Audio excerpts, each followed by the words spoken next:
अलैक्म। अपना लेक्चर शुरू करते हैं। तो बेसिकली आज से हम लोग शुरू करेंगे अपना कॉमर्स का रिवीजन सेशन।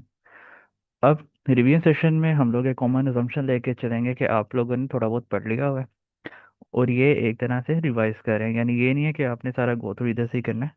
आपने एक बार बुक पढ़ ली हुई है या एटलीस्ट सीधा चैप्टर कर लिए हुए हैं जिनको आप अब रिवाइज करने लगे। पेज इसमें थोड़ी तेज़ होगी और तेज़ होने की रीज़न वही कि आपने थोड़ा पढ़ लिया होगा, आपको यानी आइडिया। अच्छा, जब हम पहला चैप्टर अपना शुरू करते हैं, हमारे पास स्टार्टिंग में आ जाती है जी ह्यूमन एक्टिविटीज। क्या आता है? Human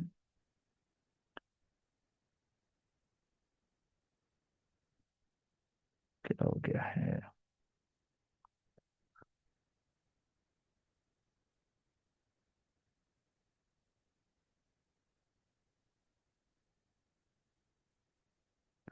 human activities.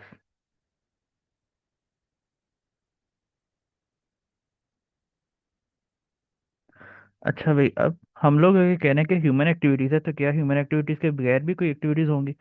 बिल्कुल होंगी। वो क्या होंगी? Non human activities. हमारे सिलेबस में क्या है? Human activities. ठीक है, अब ह्यूमन एक्टिविटीज को हमारे बुक वालों ने ना दो हिस्सों में डिवाइड किया हुआ है। हमारा बुक वाला कहता है कि जो आप काम करते हैं ना, ह्यूमन एक्टिविटीज जो करते हैं, इसको हम दो टाइप्स में डिवाइड कर सकते हैं।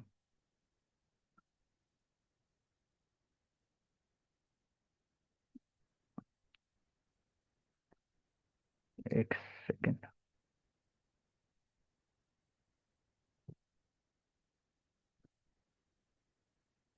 पहला है कमांडेड।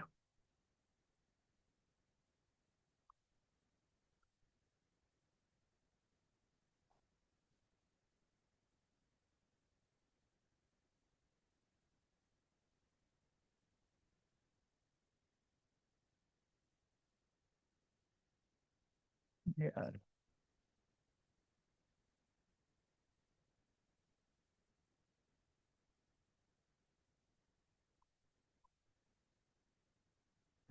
पहला हमारे पास आ जाता है कमांडेड एक्टिविटीज।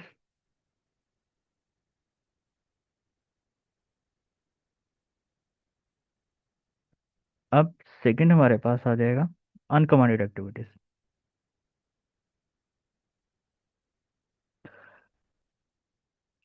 सेकंड क्या है? अनकमांडेड।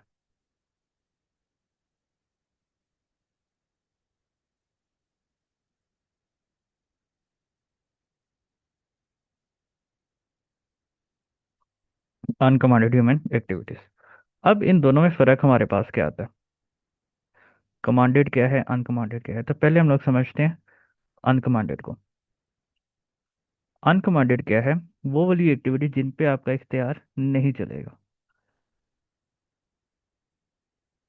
बे इख्तियार।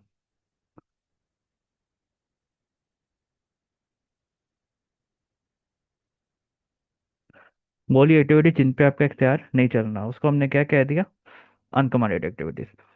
अनकमांडेड एक्टिविटीज होती क्या हैं? मिसाल के तौर पे आपके पास आ गया आपकी दिल की धड़कन। क्या दिल की धड़कन को आप खुद से कंट्रोल कर सकते हैं? बिल्कुल भी नहीं कर सकते। ये क्या है हमारे पास? अनकमांडेड एक्टिविटीज। क्या अपनी आई को ब्लिंक करना खुद से कंट्रोल कर सकते हैं? बिल्कुल भी नहीं कंट्रोल कर सकते। तो ये भी हमारे पास क्या आएगा? अनकमांडेड एक्टिविटीज। कमांडेड एक्टिविटीज क्या होती हैं? हमारे सिलेबस में ये भी बस यहाँ तक ही है। कमांडेड एक्टिविटीज को उसने आगे मजीद दो हिस्सों में डिवाइड किया। एक इकोनॉमिक। इकोनॉमिक। दूसरा आ गया जी नॉन इकोनॉमिक।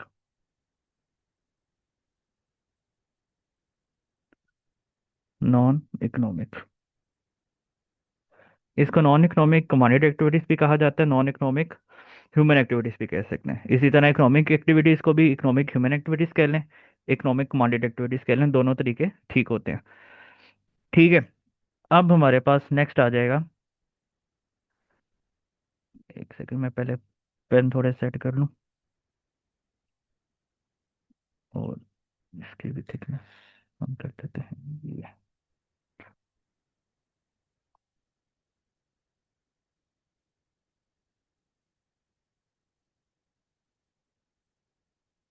इसको हम थोड़ा ब्रॉड कर लेते हैं ताकि हमें लिखने में भी आसानी आए और आपको पढ़ने में भी आसानी आए।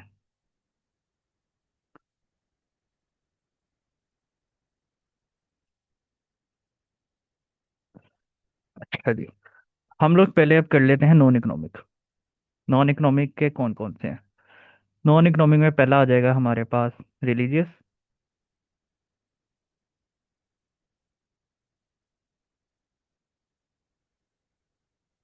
रिलीजियस के बाद आ गया हमारे पास पेरेंटल।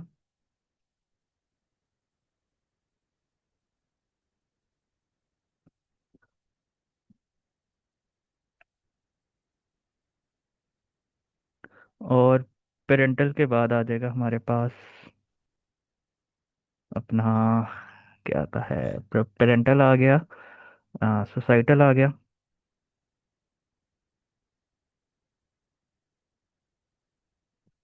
और पेट्रियोटिक आ गया।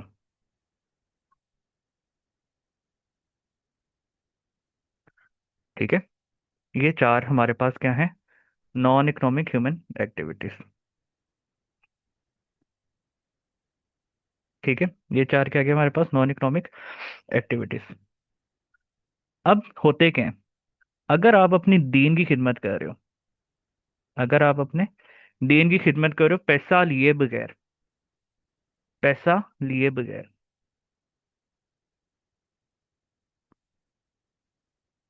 नॉन इकोनॉमिक होता ही क्या है, पैसे के बगैर।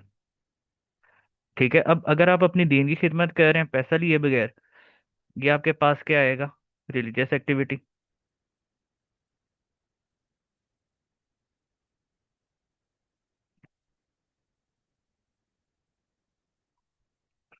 ठीक है, अगर आप अपने दीन की खिदमत कर रहे हैं पैसा लिए बगैर, ये क्या है हमारे पास, रिलीजियस एक्टिविटी। अगर आप कह लें कि एक मिनट, इसको हम थोड़ा बगैर को बगैर तो लगाए ना,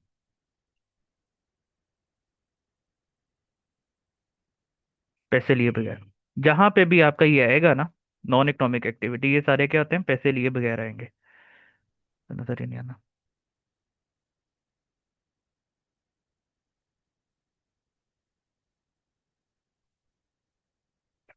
पैसे लिए बगैर जो भी आप काम करेंगे वो सारी कहाँ पे आएगी, नॉन इकोनॉमिक एक्टिविटी में।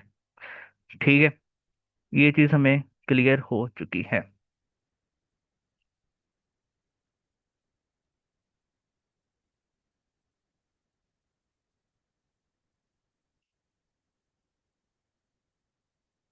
हाँ ये ठीक है, नॉन इकोनॉमिक में क्या आना है, पैसे के बगैर। अब रिलीजियस एक्टिविटी क्या होगी, पैसे के बगैर अगर हम काम कर रहे हैं वो क्या है, रिलीजियस एक्टिविटी। अब नेक्स्ट हमारे पास आएगा पेरेंटल एक्टिविटी। पेरेंटल क्या होता है, वालदैन की खिदमत, या इसमें किसी भी बड़े की आप खिदमत कर रहे हैं पैसा लिए बगैर। अगेन क्या आ गया हमारे पास, आपका नॉन इकोनॉमिक एक्टिविटी, और नॉन इकोनॉमिक का कौन सा पॉइंट, पेरेंटल में। आप अपने वालदैन की खिदमत कर रहे हैं, आप अपने उस्ताजा की खिदमत कर रहे हैं, ये सारे क्या आएंगे, पेरेंटल में आएंगे। मिसाल के तौर पे आपके मियाँ अबू में से किसी ने कह दिया भाई पानी पिला दो, आपने पानी पिला दिया, पानी पिलाने के पैसे तो नहीं लेंगे, तो ये क्या है हमारे पास, पेरेंटल एक्टिविटी। नेक्स्ट आ गया सोसाइटी। सोसाइटी में क्या है, आप अपने माशरे की खिदमत कर रहे हैं, आप अपने माशरे की खिदमत कर रहे हैं। कैसे खिदमत कर रहे हैं, कूड़ा वगैरह जो है वो जगह जगह फेंकने के बजाय जो उसकी डेजिग्नेटेड स्पॉट्स हैं आप वहाँ पे फेंक रहे हैं, वो क्या आ गया हमारे पास, सोसाइटी की खिदमत आ गई। लास्ट हमारे पास बच जाता है पेट्रियोटिक। अब पेट्रियोटिक में क्या है, पेट्रियोटिक में आ जाता है जी आपका, क्या नाम ले लेंगे हम, मुल्क की खिदमत। मुल्क की खिदमत कैसे करनी है, पैसा लिए बगैर। मुल्क की खिदमत हम कर रहे हैं, किस तरह से कर रहे हैं, पैसा लिए बगैर। क्या आ गया हमारे पास, पेट्रियोटिक। अब यहाँ पे हम लोग एक अदद एग्जाम्पल के साथ भी समझ लेते हैं। एक मौलवी साहब हैं, वो बिला मुआवजा लोगों को, बच्चों को कुरान वगैरह पढ़ाते हैं, कुरान पढ़ाते हैं, हदीस सिखाते हैं, ये सारा क्या है, पेट्रियोटिक। ओ सॉरी, ये सारा क्या है, रिलीजियस में। लेकिन अगर उन्हीं मौलवी साहब को हम पैसा देने लग पड़े, यानी उनको जैसे कह लो कि इमाम मस्जिद हमने मुकर्रर कर लिया, और साथ हम लोगों ने उनका माहाना वजीफा लगा दिया, उनकी सैलरी रख दिया कि यार इतनी सैलरी होगी आपकी, आपने आके नमाज पढ़ाया कर लिया, क्या आएगा हमारे पास, patriotic, sorry, religious. Next, parental. अगर हम कहें कि हम अपने वालदेन की खिदमत कर रहे हैं और वालदेन की खिदमत कर रहे हैं बिला मुआवजा, वो क्या है? पेरेंटल। लेकिन अगर हम कहें कि हम लोगों ने एक फिल्टर प्लांट लगा लिया जहाँ पे हर ज़ईफ थोड़े से पैसे दे के अदा थोड़े से पैसे दे के पानी पी सकता है। यहाँ कह लो कि कोई भी बंदा जो किसी भी उम्र से ताल्लुक रखता है वो पानी पी सकता है थोड़े से पैसे दे के। ये कहाँ पे फेंक देंगे हम इसको? इकोनॉमिक में, नॉन इकोनॉमिक में नहीं आएगा। लेकिन अगर हम कहें कि फ्री ऑफ कॉस्ट हम लोग प्रोवाइड कर रहे हैं, वो पेरेंटल में आएगा। इसी तरह हम लोगों ने एक वाटर कूलर लगा दिया। वाटर कूलर से जिसका दिल चाह रहा है, जितना दिल चाह रहा है, पानी पीता रहे। हम मुआशरे की खिदमत कर रहे हैं लेकिन पैसे चार्ज नहीं कर रहे, क्या आएगा? सोसाइटल। इसी तरह हम लोग मुल्क की खिदमत कर रहे हैं। हम अपने मुल्क की खिदमत कर रहे हैं। मुल्क की खिदमत कैसे कर रहे हैं? पैसा लिए बगैर। मिसाल के तौर पे वो अब्दुल ईदी आ गए। अब्दुल ईदी के बाद जो आप कह लें शिपा वगैरह जितने भी सारे ट्रस्ट हैं, ये सारे क्या आएंगे हमारे? पेट्रियोटिक में। ठीक है, लेकिन यहाँ पे आपने एक चीज ध्यान रखनी है कि पैसा इन्वॉल्व नहीं होना चाहिए। अगर पैसा इन्वॉल्व होगा फिर क्या मसला आएगा? फिर हमारे पास मसला ये आएगा कि हम लोग इसको non human activity, sorry, non economic activity में नहीं रखेंगे, इसको इकोनॉमिक एक्टिविटी में जाना पड़ेगा।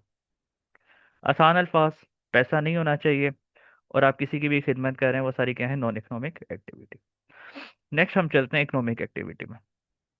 इकोनॉमिक एक्टिविटी कौन सी होती है जी? तीन टाइप्स हैं। एक है बिजनेस।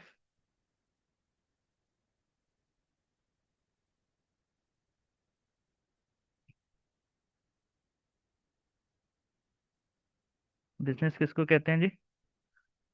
कारोबार को। एक है प्रोफेशन।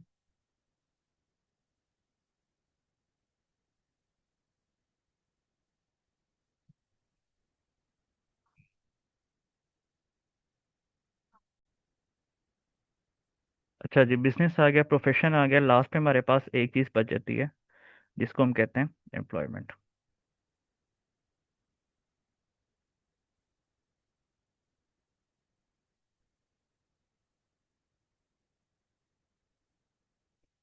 एम्प्लॉयमेंट।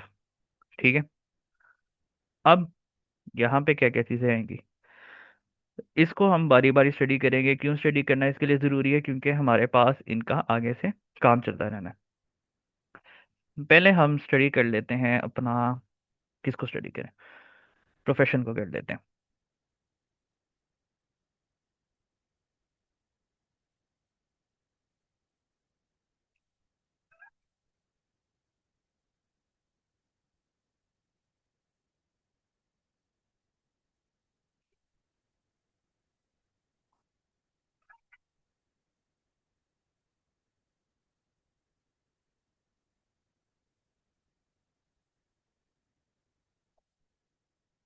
प्रोफेशन क्या होता है जी? प्रोफेशन, प्रोफेशन बेसिकली वो काम होगा जो आप एक स्पेसिफिक तालीम हासिल करने के बाद करने के काबिल होंगे। प्रोफेशन क्या है? वो काम जो आप एक स्पेसिफिक तालीम हासिल करने के बाद करने के काबिल होंगे। और साथ ही हम करेंगे क्यों? ताकि हम मुनाफा कमा सकें। प्रोफेशन के लिए दो शर्तें, क्या? एजुकेशन।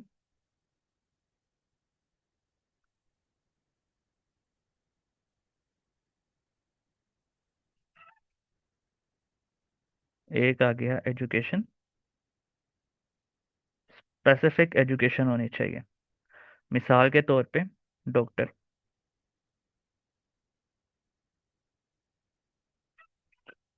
और दूसरी क्या है? दूसरी शर्त क्या है? आप ये प्रॉफिट के लिए करें।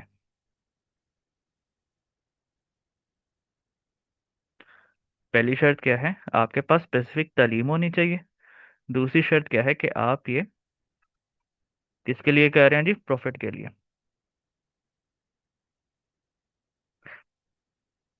ठीक है, ये आ गया हमारे पास प्रोफेशन। इसको उर्दू में क्या कहते हैं? पेशा। नेक्स्ट हमारे पास आ गया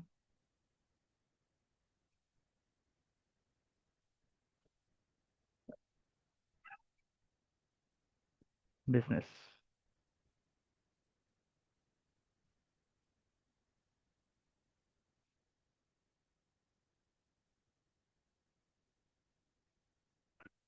बिजनेस की भी दो शराइत है। कौन सी? लीगल होना चाहिए। लीगल होने के साथ साथ हमने किसके लिए करना है? प्रॉफिट के लिए। अच्छा, अब बिजनेस की एग्जांपल क्या है हमारे पास? बिजनेस की अगर आप प्राइम एग्जांपल देखें, आप कह रहे हैं कि मैकेनिक की दुकान, जनरल स्टोर,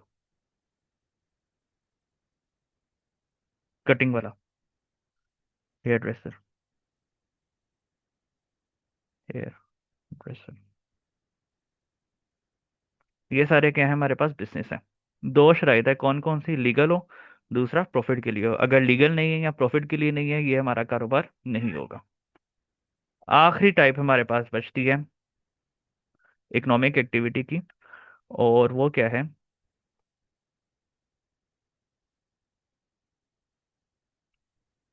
आ गया जी एम्प्लॉयमेंट। क्या है एम्प्लॉयमेंट? आपने कहीं पे काम करना है, आपके पास दो चीजें होनी चाहिए। एक, एजुकेशन।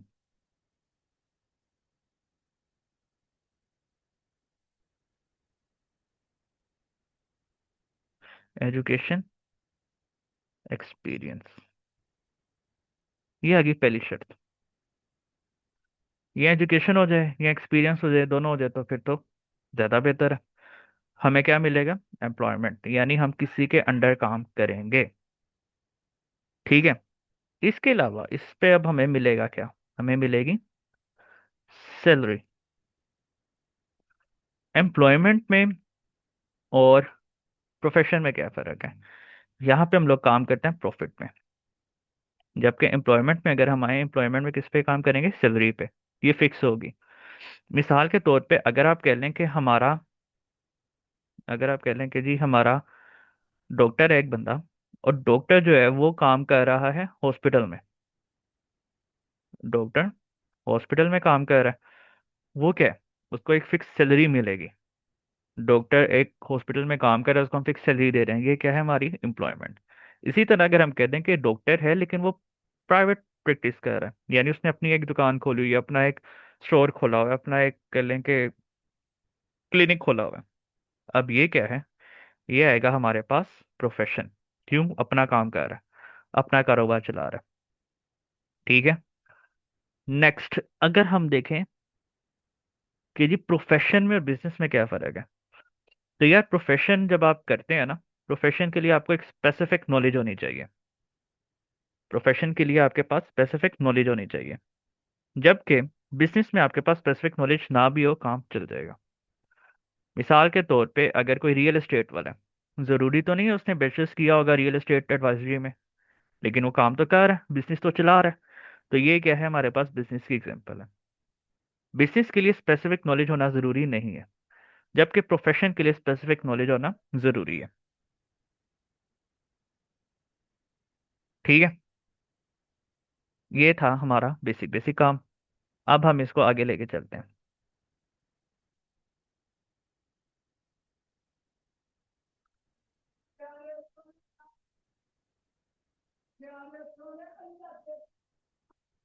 आगे जब हम चलेंगे, अब यहाँ पे हमारे बाकी सारे खत्म हो जाएंगे। हमारा सब्जेक्ट क्या क्या नाम है? कॉमर्स। कॉमर्स किसको कहते हैं? बिजनेस को। हमने आगे से बिजनेस को ही लेके चलना है। हमने आगे बिजनेस को पढ़ना है। बाकी सारे का जो साथ था यहाँ तक ही था। आगे हम बिजनेस के साथ तैयारी लगाने लगे। बिजनेस के पॉइंट क्या? बिजनेस होता क्या? पहला,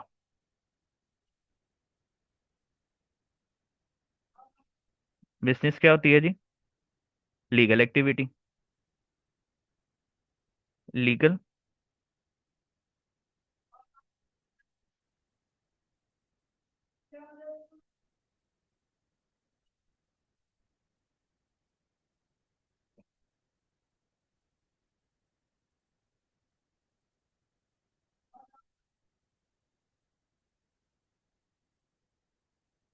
ठीक है। की क्यों जाएगी? लीगल एक्टिविटी है, क्यों की जाएगी? प्रॉफिट कमाने के लिए। अगर इन दोनों में से कोई एक चीज भी मिसिंग है, अगर इन दोनों में से कोई एक चीज भी मिसिंग है, वो हमारे बिजनेस के अंदर नहीं आएगा। आइदर लीगल नहीं है, हमारे बिजनेस में नहीं आएगा। आइदर वो प्रॉफिट मोटिव के लिए नहीं कर रहा, हमारे बिजनेस से गायब हो जाएगा। भाई प्रॉफिट मोटिव क्या होता है, नॉन प्रॉफिट मोटिव क्या होता है? एनजीओ देखी हुई है सारों ने। एनजीओ क्या होती है कि आपको काम कर, आप कह लें कि एक नॉन गवर्नमेंट ऑर्गेनाइजेशन होती है जो गवर्नमेंट की तरफ से सपोर्ट नहीं कर रही होती, लेकिन उसका मकसद क्या होता है कि लोगों की फलाह बहबूद के लिए काम करना। ये होती है एनजीओ। ये प्रॉफिटेबल नहीं होता। यानी इसने जब लिखा है, इसने जब अपना मेमोरेंडम बनाया, मेमोरेंडम वगैरह क्या होता है आगे जाके पढ़ेंगे। इसने बहरहाल जब अपनी रजिस्ट्रेशन करवाई है ना, इसने कह दिया कि मैं प्रॉफिट के लिए काम नहीं करूंगा। तो ये वाला क्या है, हमारा बिजनेस से बाहर हो गया। अब बिजनेस के हम कुछ करेक्टरिस्टिक्स पढ़ लेते हैं। बिजनेस की करेक्टरिस्टिक्स आप कह लें कि एक तरह से इंपॉर्टेंट है आपके लिए, लॉन्ग के लिहाज से। और कितने आपने लॉन्ग के लिए लिखने होते हैं पॉइंट्स? मिनिमम 13। अव्वल तो अगर आप 15 तक चले जाएं ज़्यादा बेहतर है, ताकि अगर आपके पास कोई ख़राब भी हो जाता है आपके पास मार्जिन रहे। लेकिन कोशिश करना है कि आपने 13 से कम कभी भी नहीं लिख के आने। अटेम्प्ट कैसे करना है अगर आपको बिजनेस की करेक्टरिस्टिक्स आती हैं? पहले आप बिजनेस की डेफिनेशन लिखेंगे, बिजनेस के पॉइंट्स लिख दिए, नेक्स्ट हमारे पास आ जाएगा करेक्टरिस्टिक्स। अच्छा, पहला करेक्टरिस्टिक क्या होगा? Profit motive. Profit motive. Profit motive का क्या मतलब है? कि भाई जो भी आपने कारोबार करना है, किसके लिए करेंगे? पैसे कमाने के लिए। खाली दुकान खोल के नहीं बैठ जाना, बल्कि आपने पैसे कमाने हैं।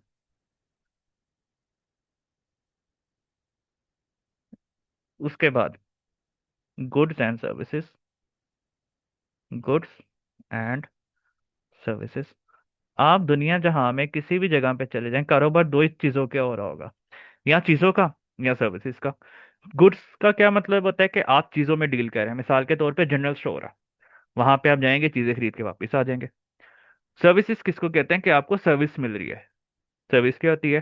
सर्विस बेसिकली कहते हैं आपका कि हेयर ड्रेसर है। अब हेयर ड्रेसर आपको कोई चीज़ तो नहीं दे रहा, बल्कि आपके बाल काट के भी अपने पास रख रहा है, लेकिन आपको क्या प्रोवाइड कर रहा है? सर्विसेज।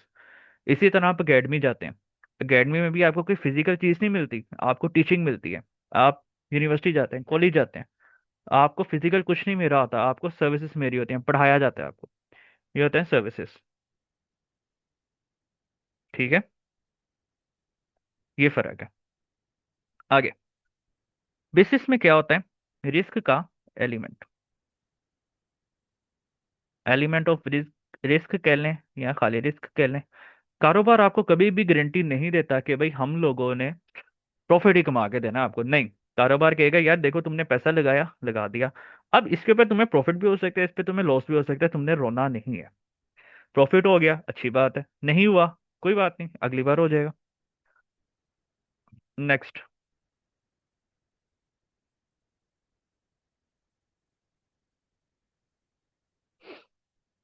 मैनेजमेंट। मैनेजमेंट किसको कहते हैं? मैनेजमेंट कहते हैं काम करना। क्या आपने दुकान खोल ली, वो खुद ब खुद चलती जाएगी, आपको मैनेज करना पड़ेगा? ऑब्वियस सी बात है कि यार आप जब दुकान खोल रहे हैं, आपको मैनेज भी करना आना चाहिए। आपको पता होना चाहिए आप कारोबार कौन सा कर रहे हैं, ताकि आप उसको चला सकें। इसको हम क्या कहते हैं? मैनेजमेंट।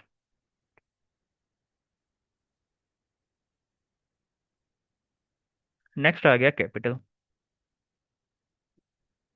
कैपिटल क्या होता है? सरमाया। अब कैपिटल को ना हम लोग कहते हैं बिजनेस का लाइफ ब्लड है, बिजनेस का ब्लड है, बिजनेस का खून है। जिस इंसान में ज्यादा खून होता है वो आप देखोगे फुर्तीला रहता है, वो काम भी सही करता है।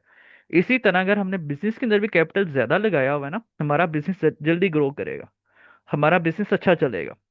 ठीक है, नेक्स्ट आ गया हमारे पास एम्प्लॉयमेंट।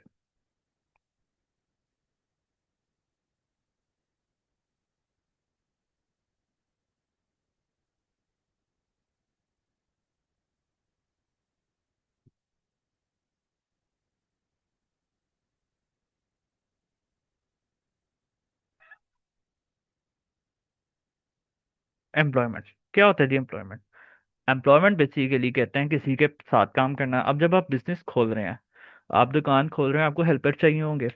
जब हेल्पर चाहिए तो ऑब्वियस सी बात है आप मजीद बंदे हायर करेंगे। जब मजीद बंदे हायर हो रहे हैं, हमारी एम्प्लॉयमेंट बढ़ेगी। तो बिजनेस कहीं पे भी, आप इवन स्मॉल स्केल भी एक दुकान भी खोलेंगे ना, आप एक दुकान में ही देख लो, एक तो वो बंदा खुद होगा, एक उसका कोई ना कोई हेल्पर लाजमी होगा। तो हमारी एम्प्लॉयमेंट बिजनेस की वजह से ज़्यादा होती है।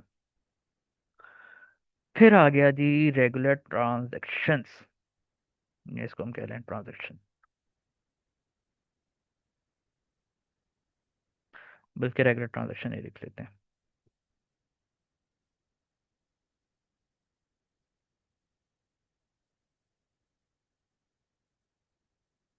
चलो,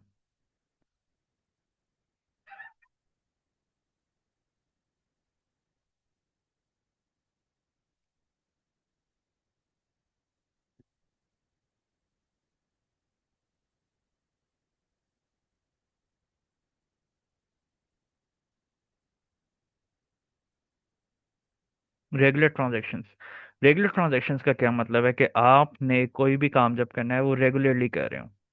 मिसाल के तौर पे आपका ईयर एंड हुआ, आप पढ़ रहे थे, आपका ईयर एंड हो गया, आप क्या करेंगे, अपनी किताबें जाके सेकेंड हैंड बुक्स जहाँ से मिलती हैं वहाँ उनको दे, उनसे पैसे ले लिया। अब आपने ये ला काम एक मरतबा किया तो क्या आपने बिजनेस किया? बिल्कुल भी नहीं, आपने बिजनेस नहीं किया। बिजनेस के लिए क्या चीज़ ज़रूरी है कि आप रेगुलरली ये काम कर रहे हो। मिसाल के तौर पे लाला बुक डिपो है।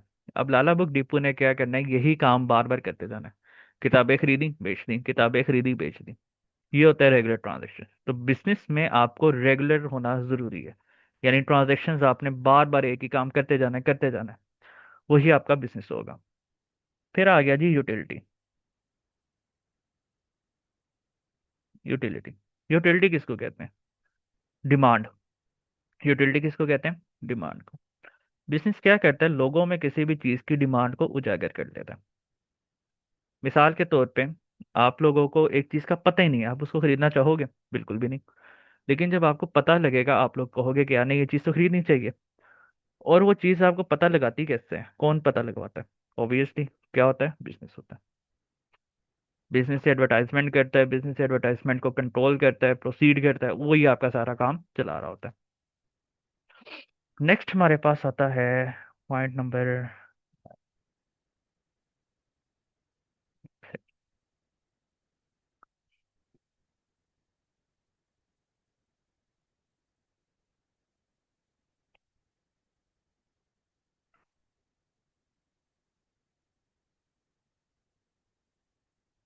Point number 9।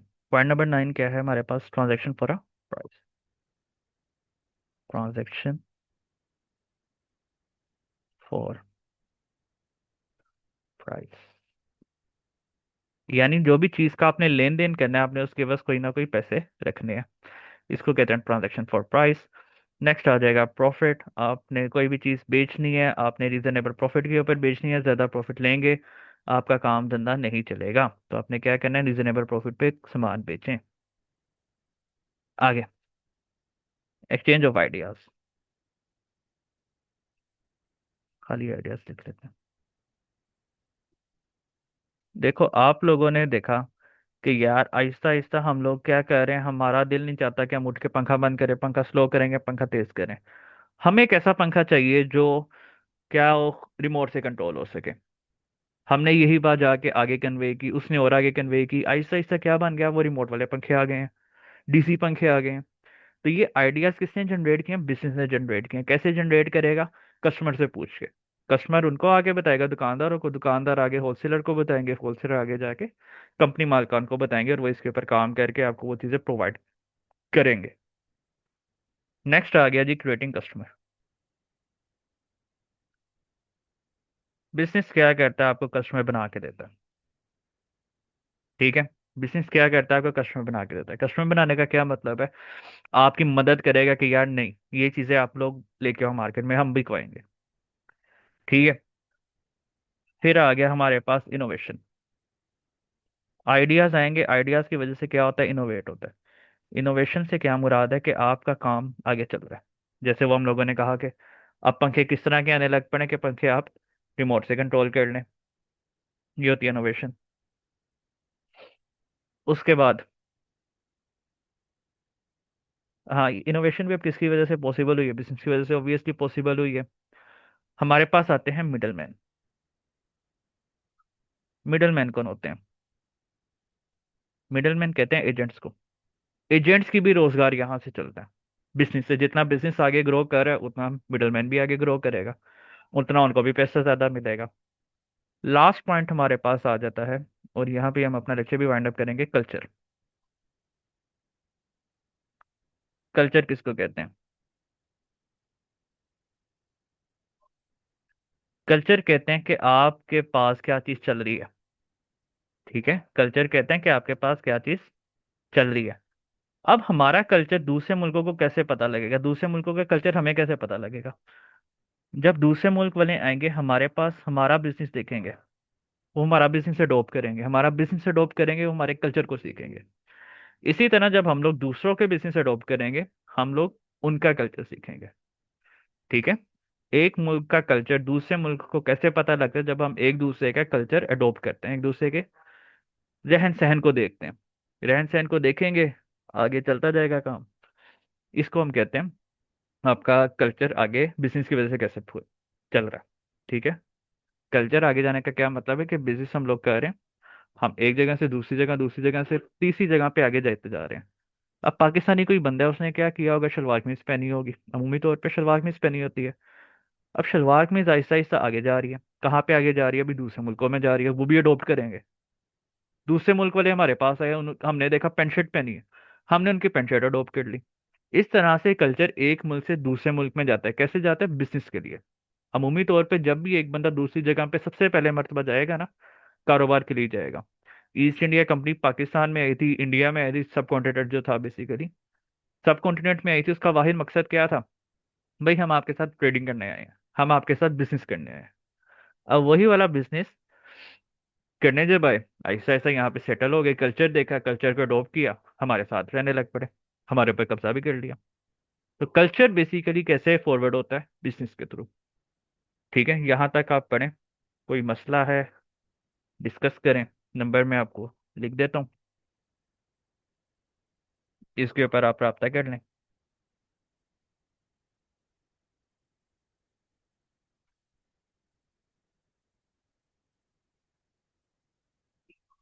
बाकी ये जो नोट्स हैं ये भी आपको एज इट इज मिलते जाएंगे। ठीक है। अल्लाह हाफिज।